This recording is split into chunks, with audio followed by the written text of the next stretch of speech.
سورۃ النساء کا دوسرا رکوع اور چوتھے پارے کا 13واں رکوع سورہ نساء کی آیت نمبر 11۔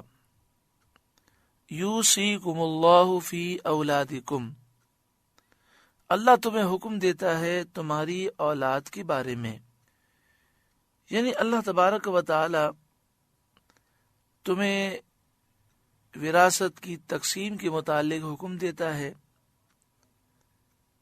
تمہاری اولاد کے بارے میں اگر میت نے بیٹے اور بیٹیاں دونوں چھوڑی ہوں، للذکر مثل حظ الانثیین، بیٹے کا حصہ 2 بیٹیوں کے برابر ہے۔ فَإِن كُنَّ نِسَاءً فَوْقَ اثْنَتَيْنِ، پھر اگر صرف بیٹیاں ہوں 2 سے اوپر، فَلَهُنَّ ثُلُثَا مَا تَرَكْ، تو ان کے لیے جائیداد کی 2/3 ہے۔ لیکن شرعی مسئلہ یہ ہے کہ جب کسی کا انتقال ہو جائے تو سب سے پہلے جو پہلا خرچہ ہے وہ ہے تجہیز و تکفین کا ہے، تدفین کا ہے، تو وہ میت کی جائیداد میں سے حصہ لیا جا سکتا ہے۔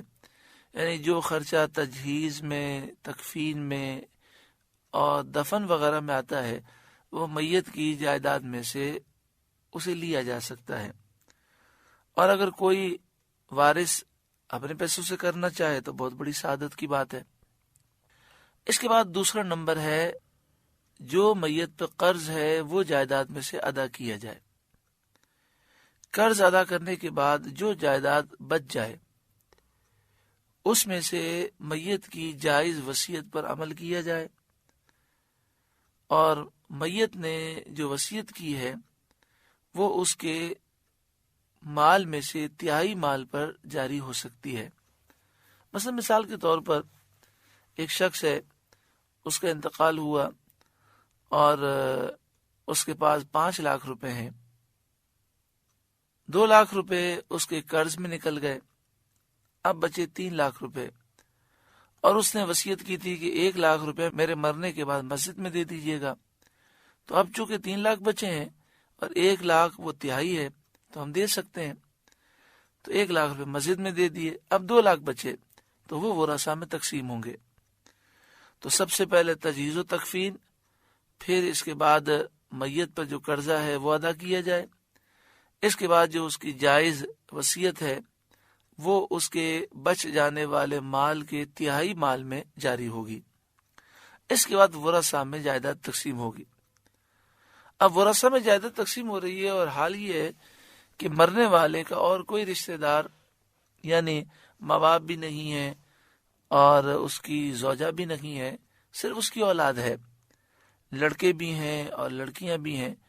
تو جائیداد اس طرح تقسیم ہوگی کہ فرمایا ایک لڑکی کو جو حصہ ملے گا اس کا 2 لڑکے کو حصہ ملے گا۔ مثلا ایک لڑکا ہے اور 2 لڑکیاں ہیں، 2 بیٹیاں ہیں، تو جائیداد کو 4 حصوں میں تقسیم کریں گے، ایک حصہ بیٹی کو دے دیں گے اور 2 حصے ایک بیٹے کو دے دیں گے۔ یہ ایک مثال دی گئی ہے۔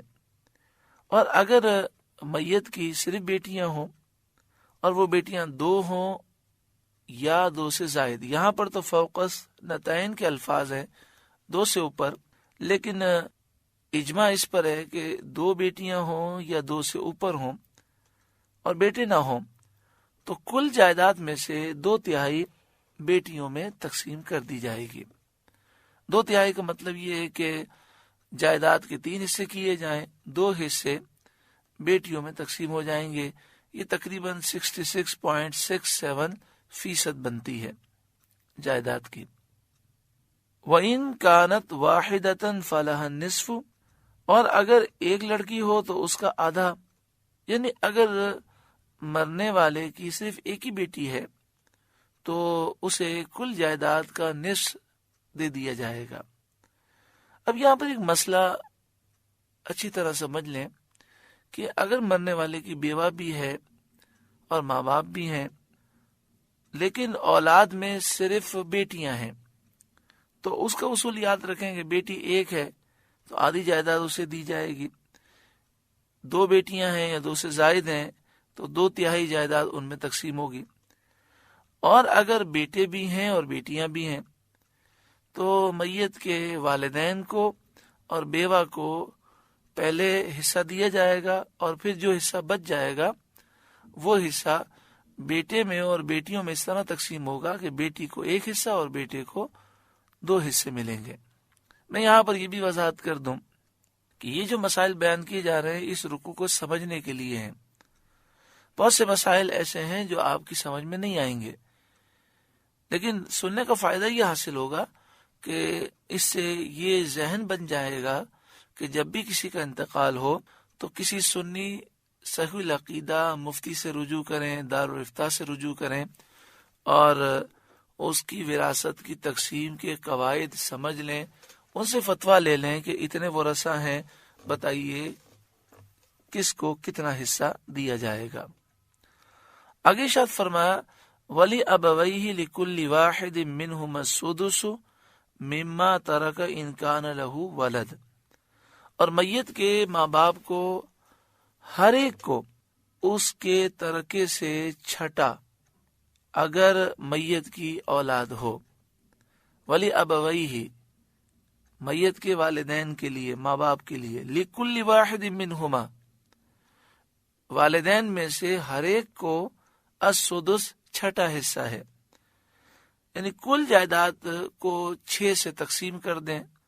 مثال کے طور پر کل جائیداد 6 لاکھ ہے تو 1 لاکھ ماں کو مل جائے گا اور 1 لاکھ باپ کو مل جائے گا۔ مما ترکا جو کچھ اس نے چھوڑا اس میں سے چھٹا حصہ، ان کان لہ ولد، لیکن یہ مسئلہ اس وقت ہے جب میت کی اولاد ہو، مثلا بیٹا ہے یا بیٹی ہے یا اس سے زائد ہے۔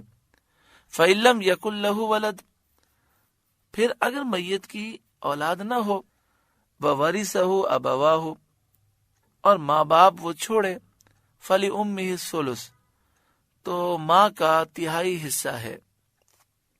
اسی مسئلہ یاد رکھیں کہ اگر مرنے والے کی بیوہ بھی ہو، یعنی مرد کا انتقال ہو جائے اور اس کی بیوہ بھی ہو، تو پہلے بیوہ کو حصہ دیا جائے گا اور پھر جو بچ جائے گا اس میں سے 1/3 حصہ ماں کو دیا جائے گا، اور پھر 1/3 حصہ دینے کے بعد جو بچ جائے گا وہ والد کو دیا جائے گا۔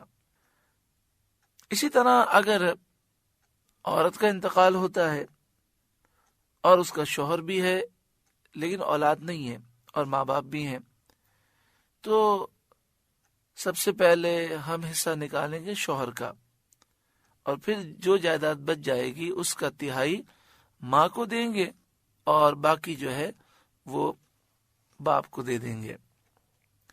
1/3 کا مطلب یہ ہے کہ کل جائیداد کو 3 سے تقسیم کیا جائے، یعنی 33%۔ یہاں جو مسئلہ بیان ہوا کہ اولاد نہ ہو تو ماں کو 1/3 ملے گا، لیکن یہ مسئلہ اس وقت ہے کہ اولاد بھی نہ ہو اور کئی بھائی بہن بھی نہ ہو۔ اگر کئی بھائی بہن ہوں تو پھر ماں کو 1/3 نہیں بلکہ چھٹا حصہ ملے گا۔ فَإِن كَانَ لَهُ إِخْوَةٌ، پھر اگر اس کے کئی بھائی بہن ہو، فَلِأُمِّهِ السُّدُسُ، تو پھر ماں کو چھٹا حصہ ملے گا، کہ کل جائیداد کو 6 سے تقسیم کریں، جو جواب آئے گا وہ ماں کو دیا جائے گا۔ من بعد وصیت یوصی بہا او دین، بعد اس وصیت کے جو وہ کر گیا اور قرض کے بعد۔ اچھا، اگر بالفرض کئی بھائی بہن نہ ہوں، صرف ایک ہی بھائی ہو اس کا، یعنی مرنے والے کا جس کا انتقال ہوا اس کی اولاد نہیں لیکن صرف ایک ہی بھائی ہے، تو ماں کو 1/3 ملے گا، ماں کا حصہ کم نہیں ہوگا۔ ہاں، ایک سے زائد ہیں تو پھر اس صورت میں ماں کا حصہ وہ 1/3 کے بجائے چھٹا ہو جائے گا۔ آباؤکم و ابناؤکم لا تدرون ایہم اقرب لکم نفعا، تمہارے باپ اور تمہارے بیٹے تم کیا جانو کہ ان میں کون تمہارے زیادہ کام آئے گا، اس لیے حصوں کی تقسیم تمہاری رائے پر نہیں چھوڑی گئی خود اللہ تعالی نے حصہ مقرر فرمایا، لہذا جو حصہ مقرر ہے وہ اسی طرح تقسیم کرو۔ فریضۃ من اللہ، یہ حصہ مقرر ہے اللہ کی طرف سے۔ ان اللہ کان علیما حکیما، بے شک اللہ علم والا حکمت والا ہے۔ وَلَكُمْ نِصْفُ مَا تَرَكَ أَزْوَاجُكُمْ، اور تمہاری بیویاں جو چھوڑ جائیں اس میں سے تمہیں آدھا ہے۔ إِن لَّمْ يَكُن لَّهُنَّ وَلَدٌ، اگر ان کی اولاد نہ ہو۔ فَإِن كَانَ لَهُنَّ وَلَدٌ فَلَكُمُ الرُّبُعُ، پھر اگر ان کی اولاد ہو تمہیں چوتھائی ہے۔ مما ترکنا، ان کے ترکے میں سے تمہیں چوتھائی ہے۔ مسئلہ آسانی سے یاد رکھا جا سکتا ہے کہ اگر کسی عورت کا انتقال ہو اور اس کی اولاد نہ ہو تو اس کی آدھی جائیداد اس کے شوہر کو دی جائے گی، اور اگر کسی عورت کا انتقال ہو اور اس کی اولاد ہو، چاہے ایک ہی بیٹا ہو چاہے ایک ہی بیٹی ہو، تو اس صورت میں شوہر کو چوتھائی جائیداد دی جائے گی، 25% جائیداد شوہر کی ہوگی۔ من بعد وصیت یوصین بہا او دین، جو وصیت وہ کر گئیں اور جو قرض ہے ان پر اس کو نکال کر، جو وصیت وہ کر گئیں وہ وصیت نکال کر، اور جو قرض ہے اس قرض کو نکالنے کے بعد۔ یہ پہلے ہی مسئلہ گزر چکا کہ پہلے تجہیز و تکفین، پھر جو قرضہ ہے وہ ادا کیا جائے، پھر جو جائیداد بچ گئی اس میں تہائی میں جائز وصیت جاری کی جائے، پھر جو مال بچ جائے وہ ورثہ میں تقسیم ہوگا۔ وَلَهُنَّ الرُّبُعُ مِمَّا تَرَكْتُمْ إِن لَّمْ يَكُن لَّكُمْ وَلَدٌ، اور تمہارے ترکے میں عورتوں کا چوتھائی ہے اگر تمہارے اولاد نہ ہو۔ یعنی اگر کسی مرد کا انتقال ہو اور اس کی اولاد نہ ہو تو اس کی بیوہ کو 25% جائیداد دی جائے گی۔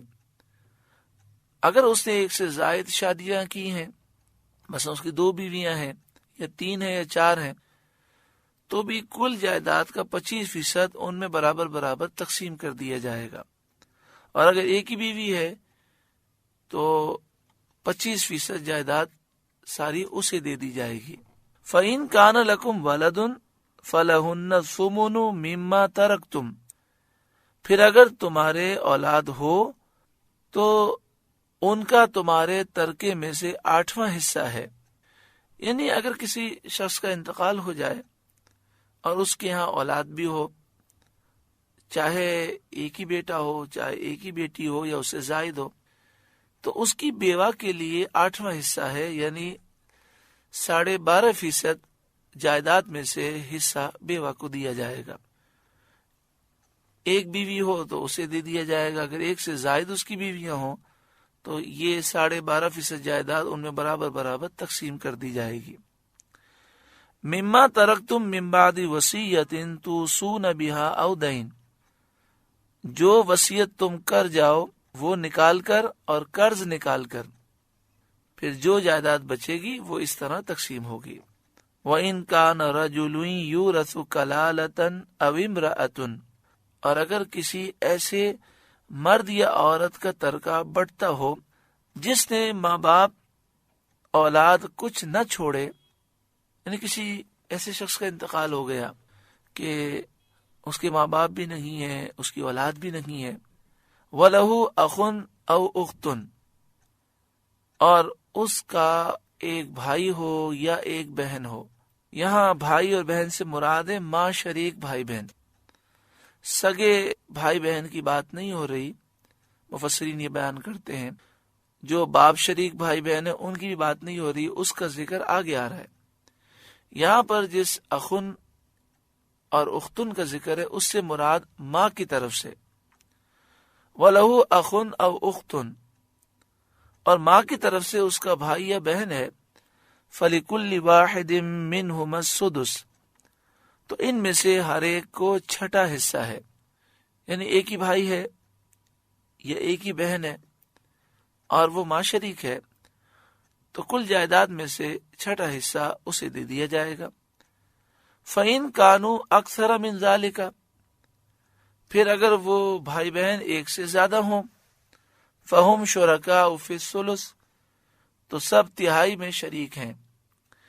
یعنی ایک ایسا شخص یا ایک ایسی عورت جس کا انتقال ہو جائے اور اس کے ماں باپ بھی نہ ہوں، اس کی اولاد بھی نہ ہوں، اور اس کے بھائی بہن ہوں لیکن وہ ماں شریک ہوں، تو اس صورت میں یہ ہے کہ ایک سے زائد ہیں تو کل جائیداد میں سے تہائی یعنی تقریباً 33% جائیداد ان میں برابر برابر تقسیم کر دی جائے. یہاں جتنا حصہ بھائی کو ملے گا اتنا ہی بہن کو ملے گا اور برابر برابر تقسیم ہوگی. من بعد وصیت یوصی بہا او دین، میت کی وصیت اور قرض نکالنے کے بعد، غیر مضار، ایسی وصیت جس میں اس نے نقصان نہ پہنچایا ہو، یعنی ناجائز وصیت کی بات نہیں ہے، جو جائز وصیت ہے اس کو پورا کیا جائے گا. وصیت من اللہ، یہ اللہ کا ارشاد ہے. واللہ علیم حلیم، اور اللہ علم والا حلم والا ہے. تلک حدود اللہ، یہ اللہ کی حدیں ہیں. حد کہتے ہیں باؤنڈری کو.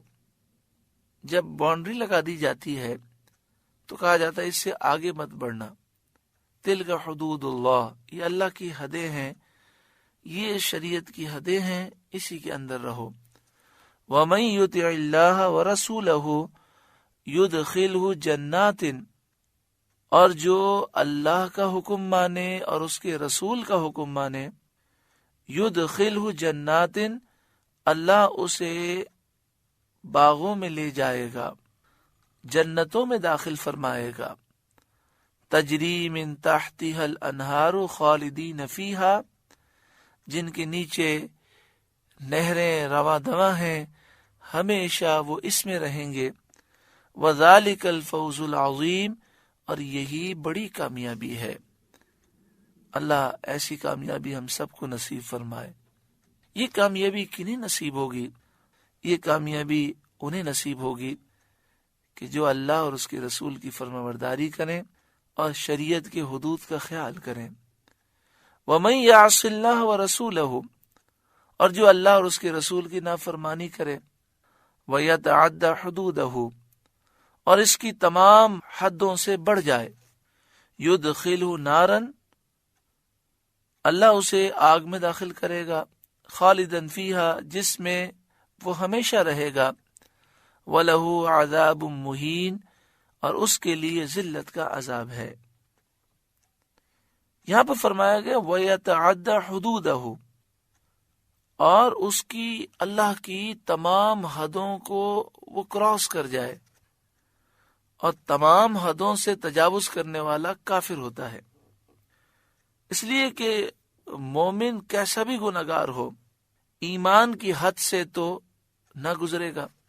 تو یہاں فرمایا گیا کہ جو نافرمانی کرتے کرتے ساری حدوں کو کراس کر جائے اور ایمان سے بھی دور ہو جائے، وہ ہمیشہ جہنم میں رہے گا. اللہ اسے جہنم میں داخل فرمائے گا اور ایسا شخص ہمیشہ جہنم میں رہے گا. دیکھیں، ایک بات ہمیشہ انسان کو سوچنی چاہیے کہ انسان نافرمانی کرتے کرتے کرتے بس اوقات ایسا ہوتا ہے پہلے چھوٹے گناہ کرتا ہے، پھر بڑے گناہوں میں مبتلا ہوتا ہے. کبھی کبھی وہ بڑے گناہ کرتا ہے پھر بڑے گناہوں کا عادی ہو جاتا ہے. جب پہلی دفعہ کوئی گناہ کرتا ہے تو اسے بڑی جھجک ہوتی ہے، پھر کر کر کے وہ ان گناہوں کا عادی ہو جاتا ہے، پھر گناہ کو گناہ نہیں سمجھتا. اور بسا اوقات گناہوں کی نحوستیں ایسی آتی ہیں کہ انسان کا ایمان بھی برباد ہو جاتا ہے، مسلمان ایمان سے بھی دور ہو جاتا ہے. اس لیے ڈرنا چاہیے، اور جب بھی گناہ ہو جائے فوراً توبہ کریں. کامیاب وہی ہے جو اللہ اور اس کے رسول کی فرمانبرداری کرے. اللہ تعالی عمل کی توفیق عطا فرمائے. سورۃ النساء کا دوسرا رکوع مکمل ہوا. اس رکوع میں وراثت کے متعلق ارشاد فرمایا گیا. قرآن مجید فرقان حمید میں کئی مقام پر نماز کا ذکر ہے، لیکن نماز کی جو تفصیل ہے کہ رکوع کیسے کرنا ہے، سجدہ کیسے کرنا ہے، ہاتھ کیسے باندھنا ہے، یہ ساری تفصیلیں احادیث طیبہ میں ہیں۔ مگر وراثت کا مسئلہ کتنا اہم ہے کہ اتنے مسائل قرآن پاک نے کھول کھول کر بیان کیے، اس کے باوجود لوگ وراثت کی تقسیم میں سستی کرتے ہیں اور اس معاملے میں وہ بے پرواہی کرتے ہیں۔ ایسا ہرگز نہیں کرنا چاہیے۔ اس رکوع کو ہم نے سماعت کیا، ابھی عرض کیا گیا تھا کہ اس میں ایسی تفصیلیں موجود ہیں، جو کچھ ذکر کیا گیا اس میں بھی بعض مسائل ایسے ہوں گے جو سمجھ میں نہیں آئے ہوں گے، باقی اس میں اتنی تفصیل ہے کہ جو عام آدمی سمجھ ہی نہیں سکتا۔ اگر کسی بھائی کو یہ مسائل سیکھنے کا شوق ہو یا کچھ معلومات حاصل کرنا چاہتا ہو تو ماشاءاللہ صدر الافاضل مولانا نعیم الدین مراد آبادی علیہ رحمہ نے اسی رکوع کے حاشیے میں تفسیر خزائن العرفان میں بڑا پیارا خلاصہ لکھا ہے اور سارے رشتہ داروں کی تفصیل بیان کی ہے کہ وراثت کی تقسیم کس طرح ہوگی۔ تو جو بھائی وہ پڑھنے کا شوق رکھتے ہوں تو وہ ترجمہ کنز الایمان لیں اور ساتھ میں تفسیر لیں، تفسیر خزائن العرفان، اور اس رکوع کی تفسیر پڑھیں تو انہوں نے بڑے پیارے انداز میں اس کی پوری تفصیل بیان کی ہے۔ پھر بھی بہت ساری باتیں سمجھ میں نہیں آئیں گی، تو آپ کو یہ مسئلہ یاد رکھنا ہے کہ جب بھی کسی کا انتقال ہو تو انتقال کے بعد جیسے ہی 3 دن گزر جائیں وراثت کی تقسیم کا نظام کرنا چاہیے، اور اس کے لیے کسی سنی صحیح العقیدہ مفتی سے رجوع کریں، دارالافتاء سے رجوع کریں اور انہیں لکھ کر دیں کہ اتنی جائیداد ہے، اتنے ورثاء ہیں، بتائیے کس وارث کو کتنا حصہ دینا ہے۔ تو پہلے قرض ادا کیا جائے گا، تجہیز و تکفین کے بعد قرض ادا کریں، قرض ادا کرنے کے بعد پھر مفتی سے پوچھیں کہ کون سی وصیت جائز ہے، کون سی ناجائز ہے۔ بعض اوقات لوگوں کو معلوم نہیں ہوتا، وہ ناجائز وصیت کر کے چلے جاتے ہیں، تو ہر وصیت پر عمل نہیں ہوتا۔ تو جو وصیتیں ہیں وہ سوال میں لکھیں اور مفتی صاحب سے پوچھیں کہ کیا اس وصیت پر عمل کرنا جائز ہے، پھر کتنے مال پر عمل کیا جائے گا، کس طرح عمل کیا جائے گا، پھر وراثت کی تقسیم کس طرح ہوگی۔ یہ بڑا اہم مسئلہ ہے، اور اس میں اگر کوتاہی کی گئی تو یہ بہت بڑا گناہ ہو جائے گا، اور ہماری غلطی سے ایک لقمہ بھی ہمارے پیٹ میں یا ہمارے بچوں کے پیٹ میں گیا تو وہ جہنم کی آگ اپنے پیٹ میں بھرنا ہے۔ یہ ہماری دنیا بھی تباہ کرے گا، آخرت بھی تباہ کرے گا۔ ڈرنا چاہیے، دین کی سمجھ حاصل کرنا چاہیے۔ اللہ تبارک و تعالی ہم سب کو عمل کی توفیق عطا فرمائے۔ اللہ اللہ